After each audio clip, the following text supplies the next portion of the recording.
Uh, Hello everyone. My name is Rugo, and I will be your host for tonight. I thank each and every one of you for joining our prompt engineering bootcamp series 2024.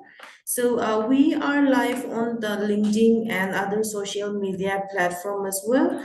The links is in the chat box so that you can share it with your friends and colleagues in case they might want to join us. So we are right on time and we will adhere by it. Before we start, let me just share my screen here.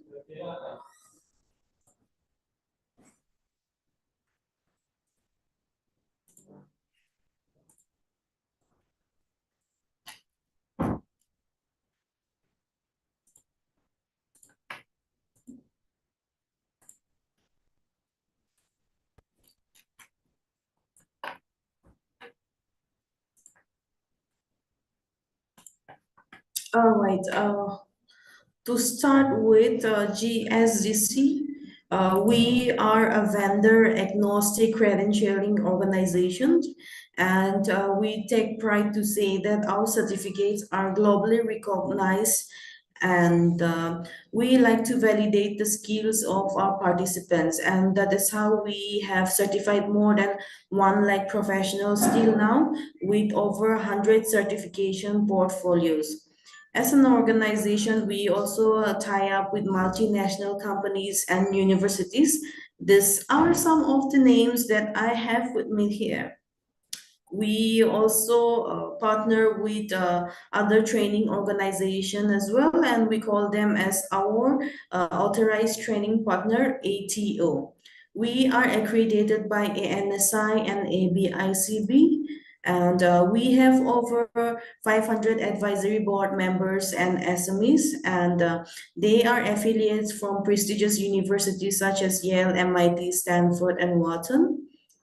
So this is the roadmap to GSDC prompt engineering certification.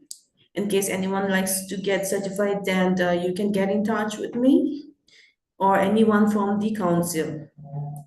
Coming to the keynote speaker for tonight, we have David Palmer. David is a digital visionary, global platform innovator and author. He is the chief product officer and co-founder of Vodafone's digital asset broker, that's the AB platform, and one of the leaders in blockchain technology of Vodafone Business. We also have one more prompt engineering bootcamps coming up that is on the 28th of June. That is Friday, same timing. We have Hitesh Motwani. He is a proven generative AI and machine learning expert. And so I request each and every one of you to join us again on 28th of June. And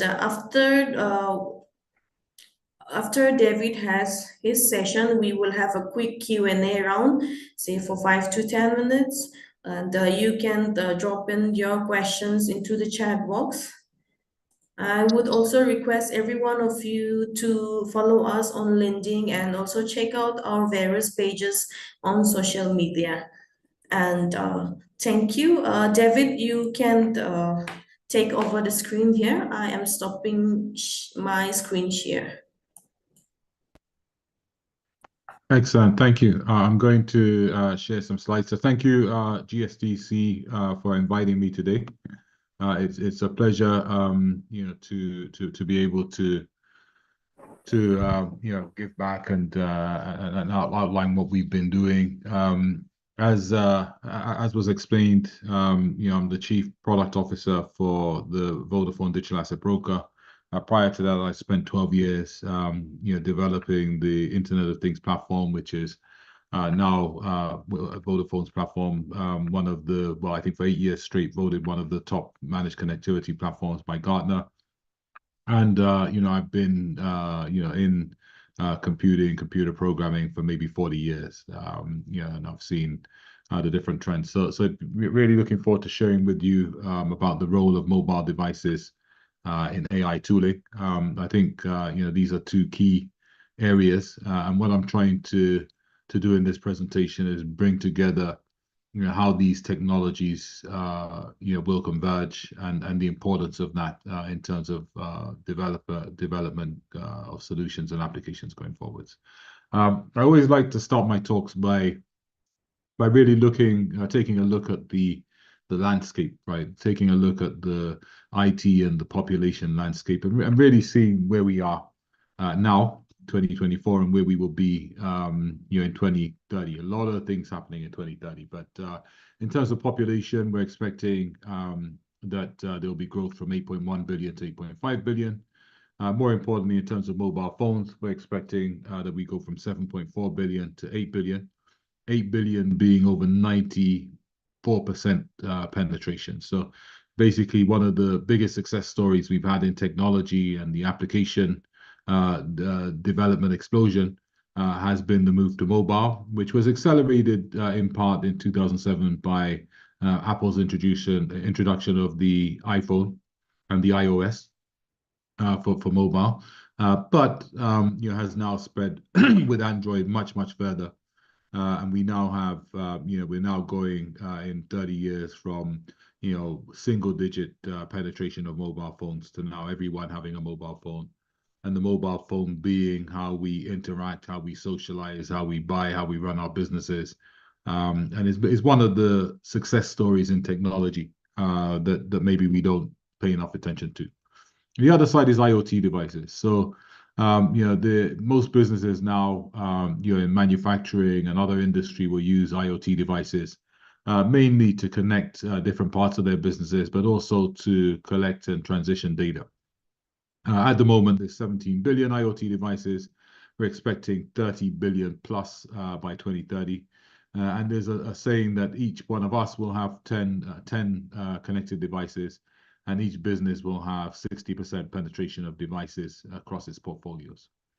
So IoT devices and mobile phones, you're looking at nearly 40 billion just in those two areas by 2030.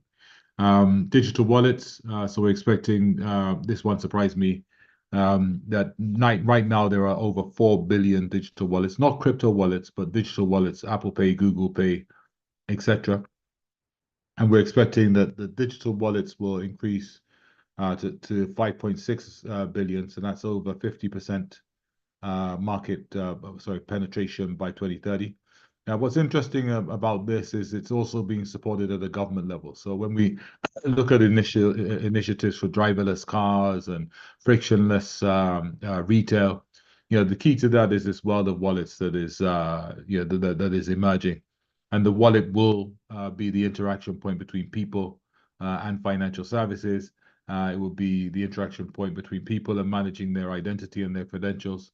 And as such, 5.6 billion wallets becomes an important aspect of how we develop and how we're going to interact. Now, whether that wallet will be accessed through the mobile phone, whether it will be accessed through a virtual reality or mixed reality headset, whether it will be accessed, via a web app, I think isn't the point. I think the point is that wallets, are becoming the new bank account, but at bigger scale.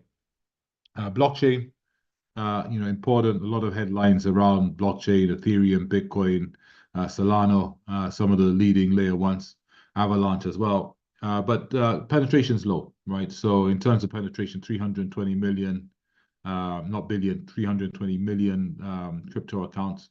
And we don't know how that's going to shape up, right? A lot of how blockchain will shape up and the adoption of blockchain, I think to an extent will depend on interaction with mobile phones, where you'll have 8 billion by 2030, and how they can work with wallets and IoT devices. In terms of AI, of course, we all know about ChatGPT and OpenAI and the 100 million subscribers that were added to the ecosystem in 6 weeks.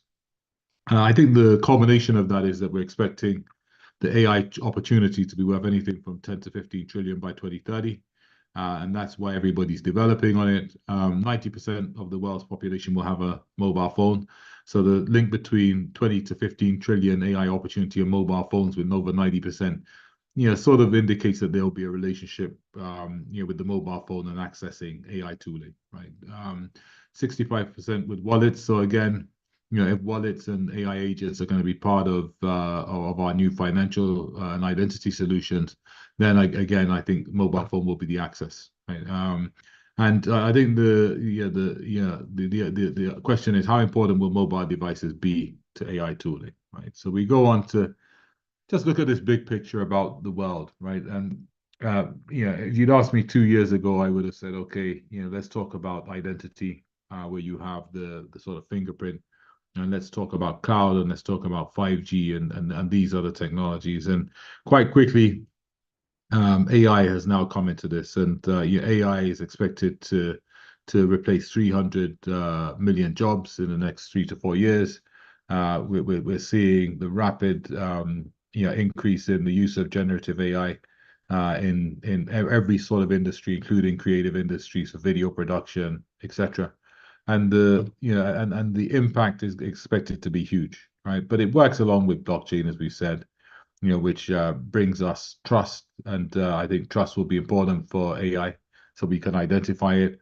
Also, if you've got an organization that has 100 AI agents that are part of its workforce, could that be something that can be tokenized, i.e., turned into a fungible digital asset, and could it then be financed through decentralized finance contracts? And then, what's the relationship between AI and smart contracts, right? If you've got transactions happening autonomously between AI agents, would the smart contract be the means of automating those transactions, right? Generative AI has come onto the scene. Still a lot of questions about regulation, oversight. Still a lot of questions about the possible biases in the data sets that are going in. A lot of questions about how this is governed. A lot of questions about trademarks. But in spite of all of that, the move and the advancements in generative AI have been breathtaking, right? And it's changing, the way that intelligence can be accessed, right? And you look at 5G, another thing that's eh, critical to all of these things. If you're going to have if you're going to have metaverse, if you're going to have AI, if you're going to have blockchain, if you're going to then translate that into autonomous vehicles and new forms of things, you need connectivity. And 5G, 5.5G are critical to this.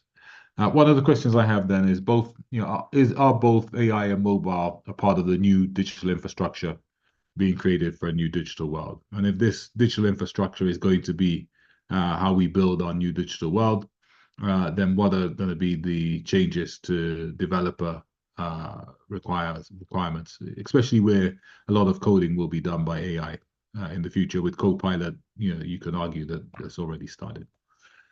If you look at the size of the opportunities, we mentioned earlier that the AI opportunity is 10 to 15 trillion. If you look at the Web3 opportunity, 2 trillion, IoT opportunity, 1.1 trillion, metaverse anywhere between 1 to 5 trillion, and Deepin, which is a new form of Web3 financing of infrastructure, 1 to 4 trillion, right? I think one of the questions is, can AI exist in isolation? Or actually, is there a lot of overlap between, how Web3 moves, how IoT moves, how AI moves, how metaverse moves, and how we finance it through protocols like Deepin? And the other thing is, this relationship between metaverse and AI. One of the things that I say is that, if AI is really going to take over 300 million jobs in the short term, and it's going to start interacting with people, how's it going to do that? It needs an environment, it needs a persona. And could the metaverse be that? Could the metaverse be AI on Earth? And if so, does that put the metaverse back in the spotlight as something that's going to grow as AI grows? Right, that's one thing to watch out for. We've seen some indications that the metaverse, is on the right path with Meta opening up its operating system for external developers. We've seen the announcements from Apple and who are making mixed reality available on all of its content. And we're starting to see now that this could be an important part of AI tooling. If we look at the AI landscape, pretty interesting. So we have the rise of AI virtual assistants, right? So these AI bots are becoming increasingly used in industry. especially on online industry as well. You've got AI camera optimizations, AI health algorithms used in healthcare, AI algorithms used in photo editing, which can be not prompt driven, but driven from the AI.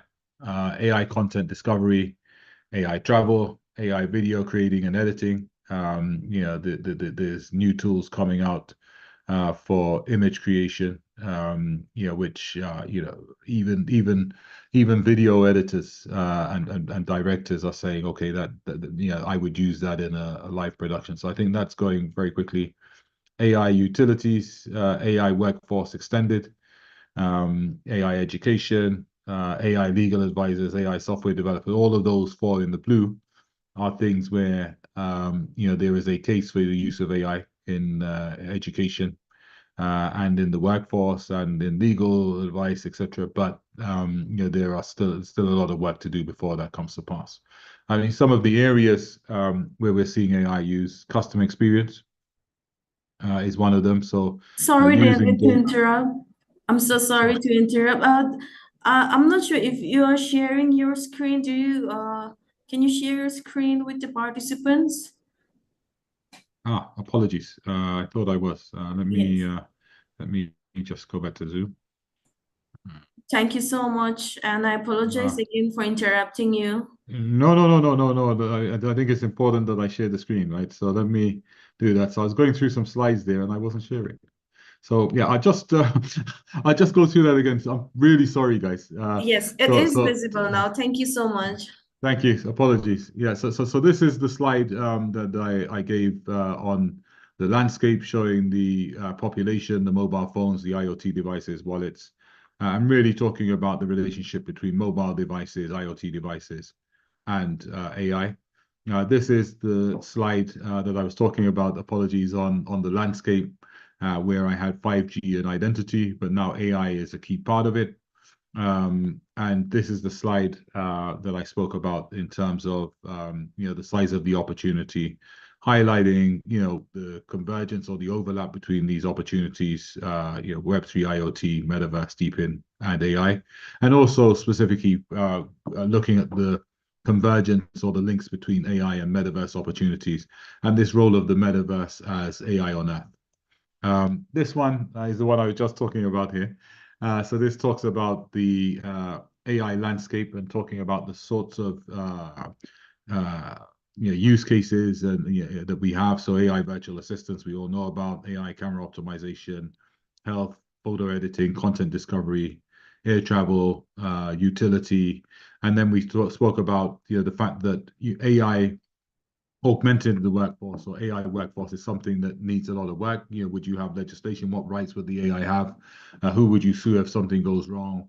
A lot of work there. AI in education definitely will happen, but we need to have more reliability on the data sets. AI for law. A lot of people saying, could we have AI judges? Could we have AI dispute resolution? Sure. I think if the data is sound, you could have it.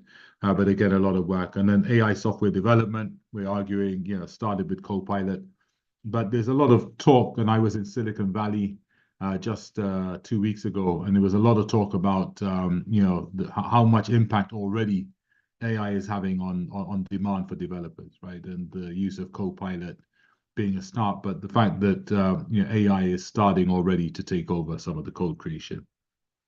And then we look at some of the use cases, right? So customer experience, supply chain, human resources, knowledge creation, predictive analysis, digital marketing, design and creations, fraud detection, risk management, banking, financial sector, etc. So these are all the landscape where we're starting to see AI. And I think this is just the beginning, right? I think we'll start to see AI in every part of our lives. I think from a consumer personal side, I've already started using AI assistants personally. So I think we'll start to see more and more. As we go forwards, what is the relationship between IoT, blockchain, and AI, right? So mobile devices, blockchain, and AI. Is there a relationship there that we should look at? So I think this is important, right? If we look at what will feed any AI application or any AI tool is going to be data, right? And you know, where is most of the data coming from? Well, it's coming from us, right? It's coming from us, but it's coming from us via our devices, our wearables, our mobile phones. And from a business perspective, that AI data, you know, is going to come from IoT devices. We spoke before about, you know, 30 billion IoT devices by 2030. So clearly, you know, devices, you know, are going to have a role in terms of feeding data into you know into AI large language models, right? And yeah, that will be important. I think they'll also have a role in terms of real time, you know, real time paths across the language models to be able to react more quickly. So definitely, you know, connecting the data from IoT devices into AI, into large language models, into foundation models, you know, being able to utilize that will be critical if you're going to develop applications which are useful for businesses. The other thing is that you know, these IoT devices where they have inbuilt technology for cryptography and identity, you know, could be important in terms of validating AI, right? You know, can we validate that, you know, the data that has come from an AI bot or an AI source has actually been signed and that we can trace that back to an owner or a user or a jurisdiction. So there's some recourse, right, to stop deepfakes. So I think I think you know, feeding data in you know to AI and also securing it with cryptography and edge-based hardware, which is on IoT devices, will be important. On the other side, you know, we can see that AI obviously can provide intelligence, right? A lot of IoT devices at the moment are simply collecting data and feeding that data back to the device owners, right? So you've got sensors that will just simply take data and feed it back. There's very little intelligence used to say, okay, if this data is this, you know, then sell it. If the data does this, then bank it, then do X, Y, Z, right? That kind of logic doesn't happen. And clearly, AI could, you know, and will, in my view, provide some intelligence to IoT devices. You can see in the future that vehicles, a future where vehicles are manufactured with an agent as a part of it, right? And the agent would act on, you know, on your behalf via the car to interact with infrastructure and retail on your behalf. So I think that there is a lot of intelligence that can come from AI to devices, especially where the data from devices are being fed in, right? I think that there's also another role that AI can play, which is in this new form of automated market makers. And this is essentially where AI agents are actually acting and detecting where, for example, you on your mobile or an IoT device has data to sell, right? So the word we use for this is, you know, monetizable event detection. And one of the use cases we worked on was, you know, using, you know, some sensors in, you know, in trucks, right? You know, they're part of supply chain. And basically with those sensors running an algorithm to detect spare capacity. And where that spare capacity was detected, basically using an agent to try and sell that spare capacity real time to someone who had demand for goods to go from the same locations. So there's in short, I think where IoT devices will secure data, provide an identity for the source of data going into AI, but also sell that data in, and then AI will provide the intelligence and monetizable opportunities. But I think the link between those two things could be blockchain, right? Providing immutability and security so that you know, the source of the AI and that you know, data wasn't tampered with, interoperability across different platforms, you know, proof of AI, I call it, identity, you know, peer-to-peer transactions between AI agents on your behalf, and also the ability, as I was mentioning before, to tokenize and finance AI infrastructure, AI bots, AI workforces, which will be a big source of investment going forward, but also a big asset. Um, Question is, how are we going to build this, right? So if you have an idea for an AI tooling platform, if a country needs to build out AI infrastructure, could this protocol called decentralized public infrastructure networks, DePIN, play a role in that, right? And in terms of building out this infrastructure. And what's interesting about DePIN is that infrastructure. DePIN can create new infrastructure from the shared economy. Things like Filecoin, where essentially you, me could have, and other people could have spare capacity for storage, and essentially, DePIN could be used to tap into that spare decentralized capacity for storage, and then make that into what we call a virtual storage infrastructure. It could be used to build new infrastructure for AI, so new processing, new storage, new capabilities, new connectivity. And it could also tokenize existing infrastructure, right? And allow more investment in that. So I think DePIN has a role in terms of tapping into the infrastructure needed for AI tooling. And if you look at that, then DePIN could then also allow for the tokenization of AI infrastructure. So if you're developing platforms, tokenizing and tokens could be a way for a utility to be used, made available via exchanges for use. In that case, you could even have community things where communities could purchase tokens in the infrastructure. So you're building an army of AI bots. Then if they were serving a community or helping a community, then they could essentially buy tokens to have some ownership and effectively go into business with you for it. And then obviously the DePIN smart contract would return investment. Right now, the only problem is that sometimes infrastructure is not going to return an investment for a long time. We only have to look at some of the biggest technology companies. Some of them still haven't made a profit. So there is something about subsidies and the business models that are underpinning it. But I think in terms of how the new generation of mobile and AI infrastructure is funded, DePIN could be a way forwards. And then when you look at that, we look at the wider thing. Central bank digital currencies allow governments to essentially set macroeconomic policy, control money supply, control interest rates, tokenize deposits, which is a new thing that we're personally working on with MasterCard and others, allows you to move money from the bank, which is regulated, your bank account, which is regulated by central banks, into coins, and then you have DePIN, which could be how we build the new AI infrastructure going forwards. But in terms of that infrastructure and how it's sold, again, AI agents could be an important part of that market infrastructure. So then we get on to how we're doing this, right? So this picture depicts the digital asset broker that I founded within Vodafone, and it shows how some of these technologies, wallets, identity, and connectivity via the SIM card is coming together, with AI to automate transactions between cars and EV chargers and drones and other devices and infrastructure. And we're expecting that by 2030, 3 billion devices will be transacting in this way. How do we do it?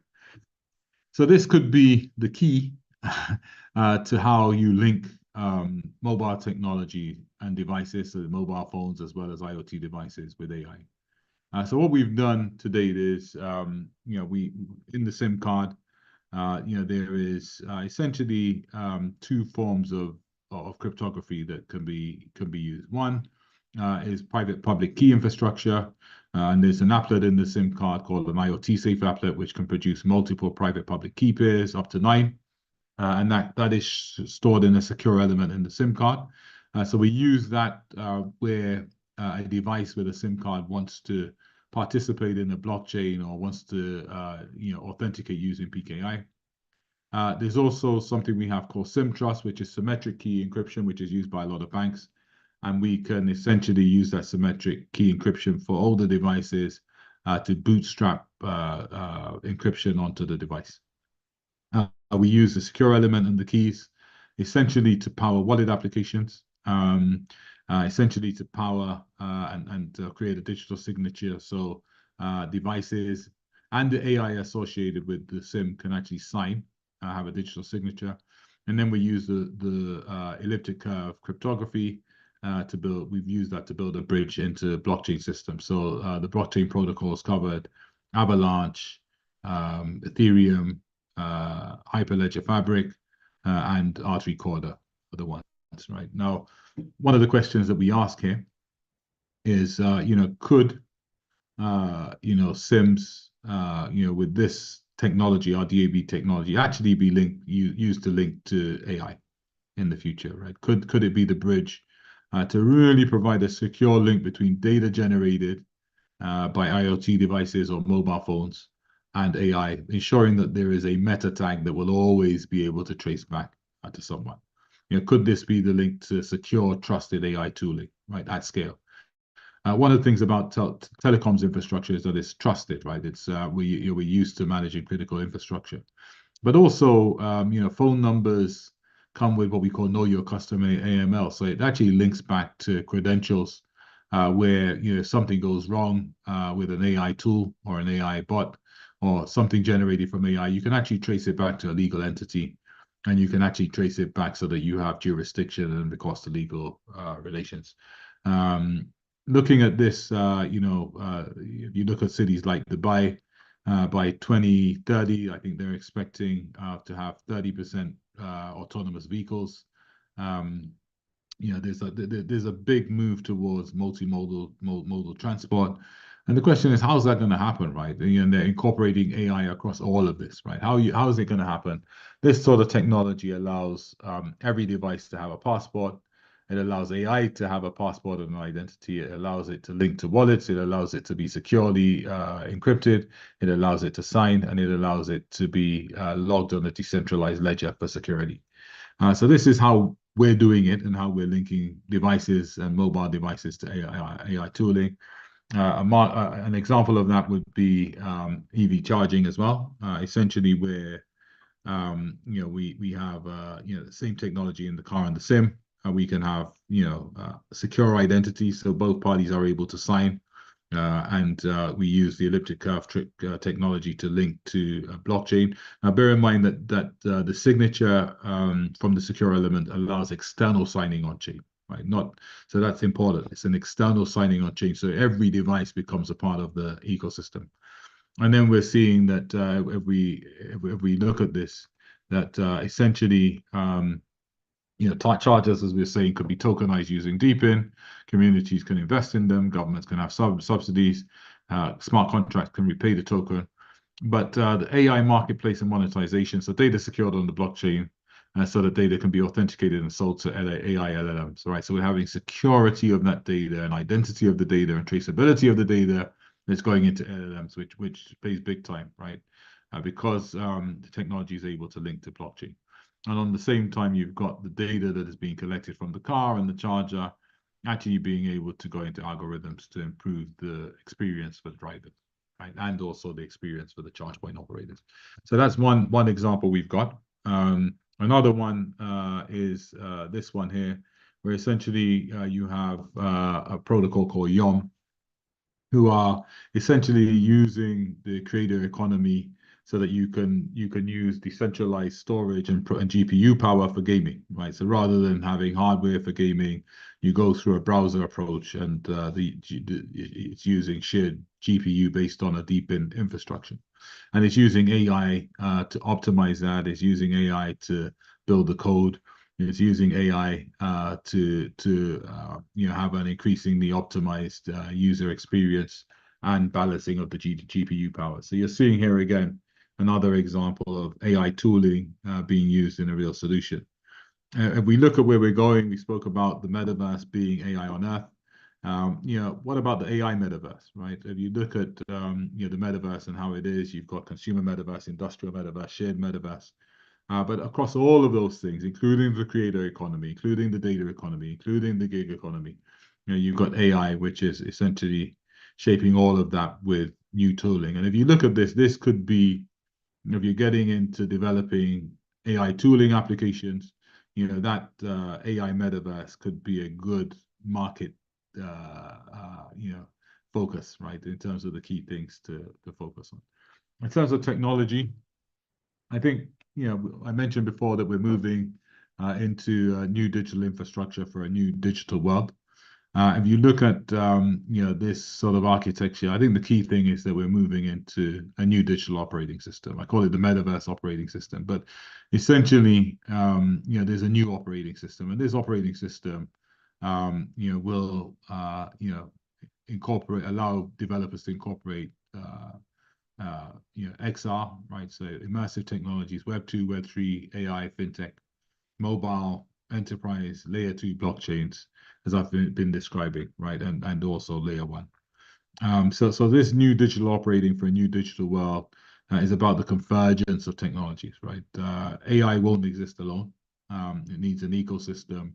It needs trust. It needs payments. And therefore, any AI tooling, and any AI-based applications will need to go across all of this. And this is the new operating system, right? But because AI needs visualization and it needs an interaction point, this is where the metaverse comes into that. And if you look at the opportunities, what we described there in terms of the Internet of Things is actually an economy of things, because it's about devices transacting with each other. And in terms of how those things and assets are represented digitally, then you have the economy of tokens. And then there's a whole new economy of AI and data that is springing up, which is going to be huge. And then you've got the metaverse economy, which to the extent, I think to a large extent, is linked on to tokens, AI and data as well. And these things, even next year, we're expecting huge markets and opportunities. So I'll just stop by asking some questions. I think I'm nearly out of time, right? So I'll just start by saying there will be over 50 billion mobile phones and handsets, with IoT devices by 2030. They will be used to access and interface with AI, but also feed in data. Secure and flexible processing and compute at the edge will be important, right, for security, and fits with the mobile capabilities which are already there. We're managing critical infrastructure at scale. I think the question is, who will lead this conversion of AI and mobile adoption, right? So we agree that these two things are going to be key to how we move forward with AI and tooling. Initially, who's going to lead that? Is it going to be the telcos? Is it going to be the internet companies? Is it going to be the technology companies? Is it going to be social media? Or is it going to be all of them, right? And then, if it's going to be all of them, then how do you converge them? Could IoT hold the key, right, to data? Could it hold the key to the edge and processing? And could agents be the bridge across all of these things? So I think I'll stop there. Apologies for the slides earlier, but I think I'll stop there and I'll take some questions. So back over to you. Oh, thank you, David.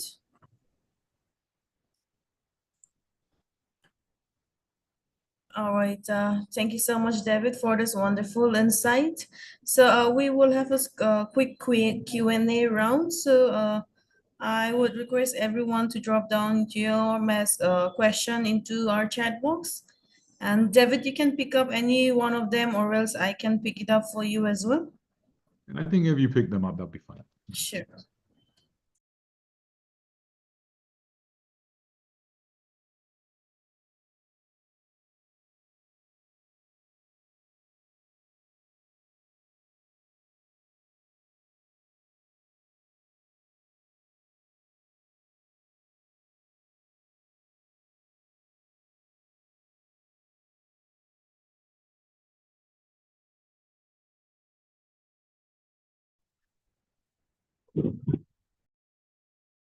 Oh, I'm sorry, I wasn't mute, sorry. So I have a question that says, is the combination of AI and mobile technology a threat to our privacy?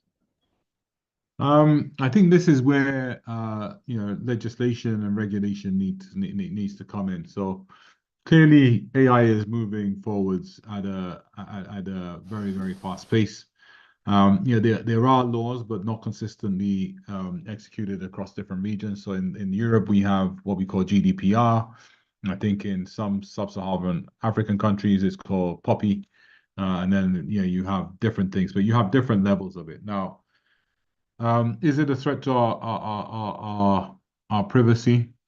To an extent, I think, more and more data is going online than ever before, right? And as AI comes and we become even more digital, more and more data will go on there. So how do we secure it? Well, for me, I think the answer is something called self-sovereign digital identity, and there's a standard called WC3, which are, and this is used with verifiable credentials, but essentially self-sovereign approaches will put the identity and your credentials, of which the SIM card and your mobile device is one of them, under your control, right? And you can control your identity and your credentials, and you can give others the ability to verify that credential. It doesn't mean they have the data, it means they can verify. So you could use zero knowledge proofs.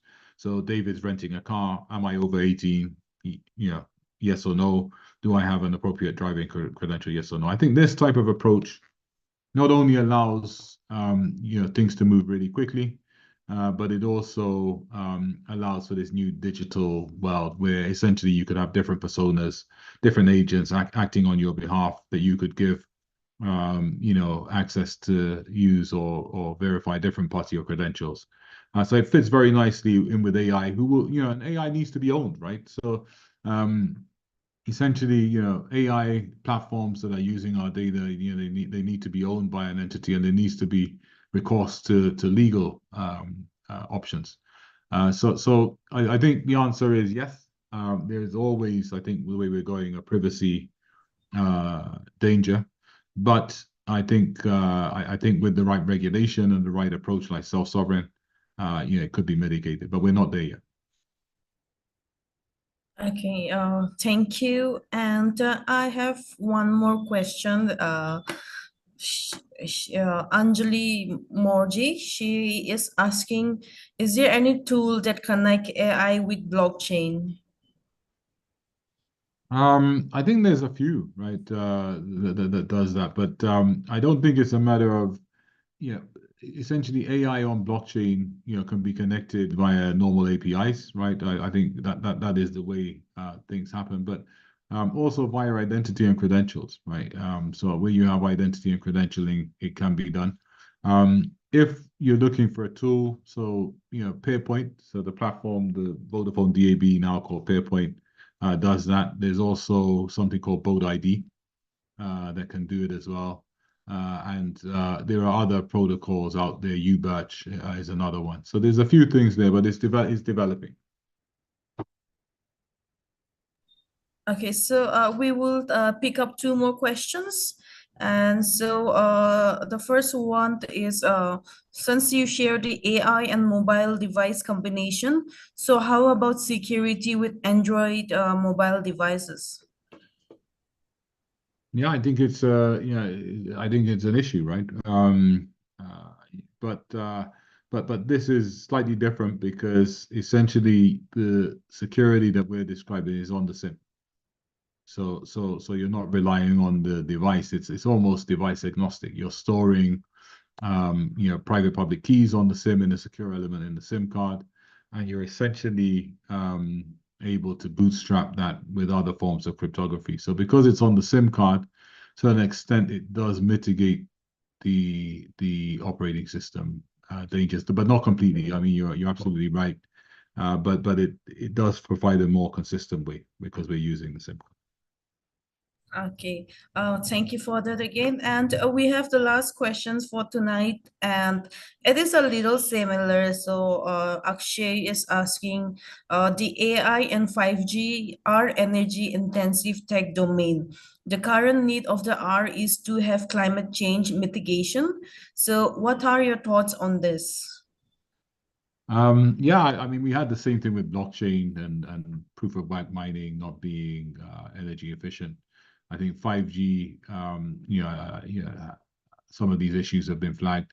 But I think you got to take a wider picture, right? Which is, if you look at the amount of energy that is used with vehicles not being in the right place at the right time, not being able to sell energy back into the grid, having paper documents that need to then be input in. This current system we have, you have, it's what I call a trustless society, right? Everything's about verification. and we have this hybrid of physical and paper documents. Where 5G, and the type of technology we've outlined, promotes new friction-free commerce and friction-free use cases. Essentially, the savings could outweigh any negative to the environment. Because if you look at it, a lot of the environments people going to work, trucks going to locations full and going back empty, etc. If this technology can allow us to be more efficient, if AI tooling allows us to be more efficient, and if that is powered by 5G, I think that maybe the positives outweigh the negatives. Okay, so I got a special request asking to pick up his question, so we'll take this as the last one. So Okay. David is saying, as the blockchain technology requires very heavy and advanced technology to dig bitcoins, so could AI solve this issue for developing nations? Yeah, I think AI could do a lot for developing nations. Yeah, can it come? I think the question is saying, can it come up with a more efficient consensus algorithm, right? A method of consensus on blockchains. Could it drive efficiency? Maybe it can. Right? I think it's a really good question. I'd love to see more advances in proof of concept on that. But yeah, I think for sure you'll start to see AI play a role.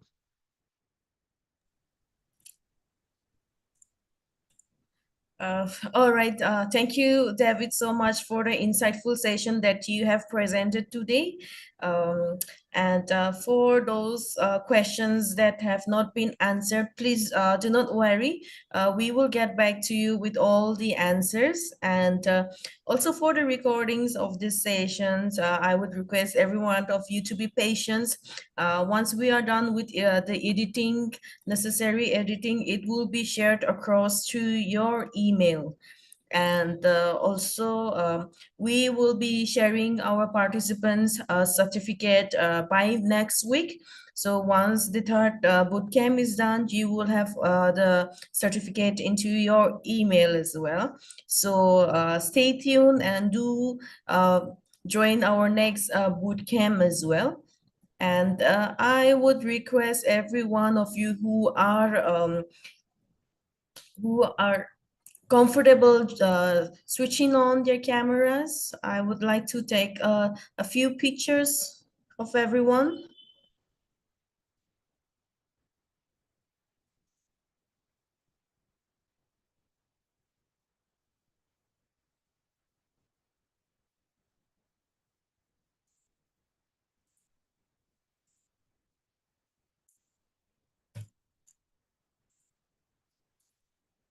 Okay. Hi, Niru. How are you? I'm good, Raghu. Thank you. How are you? Well, I'm doing great. Thank you.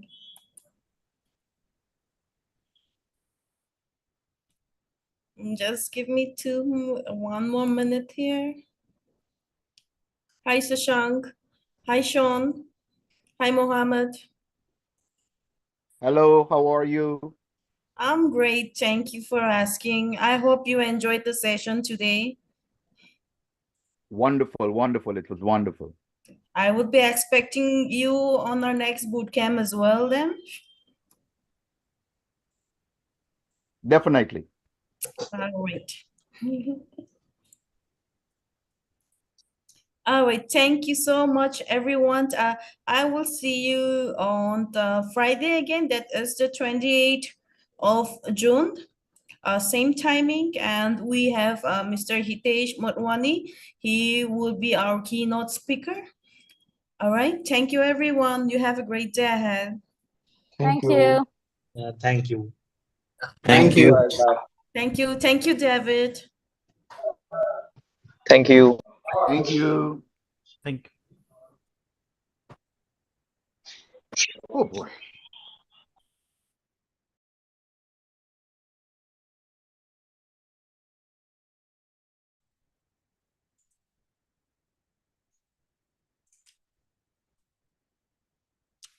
Okay, thank you for the session.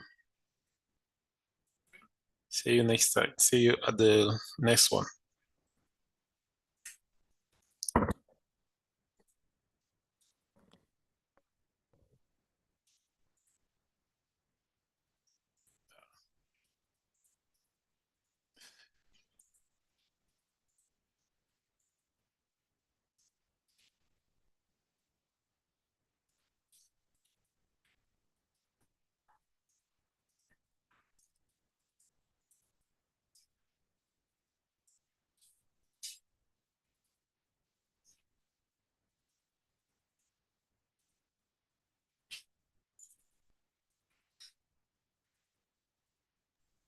Oh, I'm so sorry. I will see you on our next bootcamp, Mr. Rao.